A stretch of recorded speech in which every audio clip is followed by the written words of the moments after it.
Mr. Zhang, thank you for joining us UDC 2025. Thank you. As I know, Azuki is a leading Web3 brand, building art, community, and digital cultures. Yes. You stand at the intersection of fandom, IP, and the future of digital engagement. As a chief operating officer at Azuki, Yes. could you begin by introducing your role and how that supports the brand's vision within the evolving Web3 ecosystem? Sure. Yeah, so I'm the COO of Azuki, and so I work closely with our founders and our whole team to really advance our company's goals. And as you said, Azuki, we're lucky to be considered one of the most important brands and IP within Web3, and so we're very honored by that categorization. As far as how we contribute, I think, as the summit, the topic today sort of signals it's blockchain to the mainstream. And I think projects like Azuki and companies like us have a distinct role of really making something that connects to the real world and for fans to approach us not necessarily from a technology perspective, but that the technology is an enablement and it should almost be invisible if we're delivering the customer value. So for us, what that means is based on our NFT collection of Azuki IP, we're creating anime shorts as well as a full TV series in development, as well as some amazing licensing and merchandising deals. Some are Web 2 and some are Web 3, but it's really an IP that grew up in the Web 3 space. And then beyond that, where we are going, to your point of how do we fall within the broader Web 3 trends, is that we're taking from our IP, we're beginning to be more of an expansive company targeted to the entire anime fandom around the world. So there are 500 million fans of anime around the world in almost every country. And so the Web3 part of how we can connect all these disparate people all over the world into one common blockchain. And so we do that with our IP, we do that with our platform called anime.com, we do that with our token that we were launch partners on, Anime Coin, and we have lots more products that we have in development that will further this vision for us of Anime 2.0, where the 500 million fans around the world could participate actively together to build this fandom together for anime. Azuki has built a vibrant community by leveraging artistic identity and cultural storytelling. What's the core philosophy that drives Azuki's approach to fans, creators, and brand perception in Web3? Yeah, I think for us, whether it's Web 2 or Web 3, we believe that consumers appreciate quality. And so we have just an amazing team because I think everything great starts with people.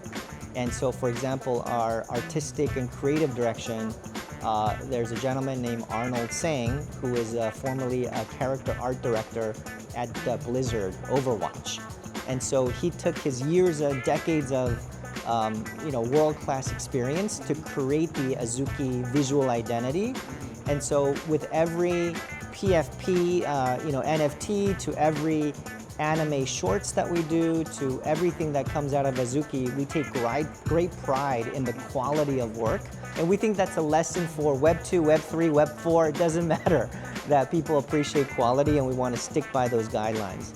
But two, our ethos and philosophy, is about actually growing together. As the Liberal Democratic Party's report, the subtitle was, in my memory, Japan is back again. Azuki is at the front, right? Yeah, well, it's interesting because you're right. I mean, Azuki is Japanese for red bean, and we appreciate Japan's craftsmanship of the quality they take in everything that they do. At the same time, the four founders of Azuki, none of them are Japanese. So out of the four, Yeah, none of them are Japanese, and I'm a Korean American, right, as the COO. So I think what this means is actually we give respect to the origin of anime in Japan, but the fandom is global.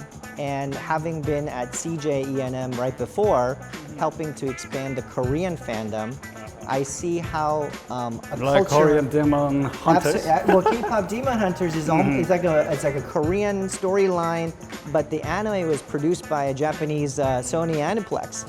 And so I think the new kind of fandom is respecting the original root of the IP, but also respecting that there is a global fandom that's outside of the home country, but that everybody belongs as well. It's not about one culture only for one type of people. That, again, we respect the origin, but it can be celebrated and embraced by everyone in the world.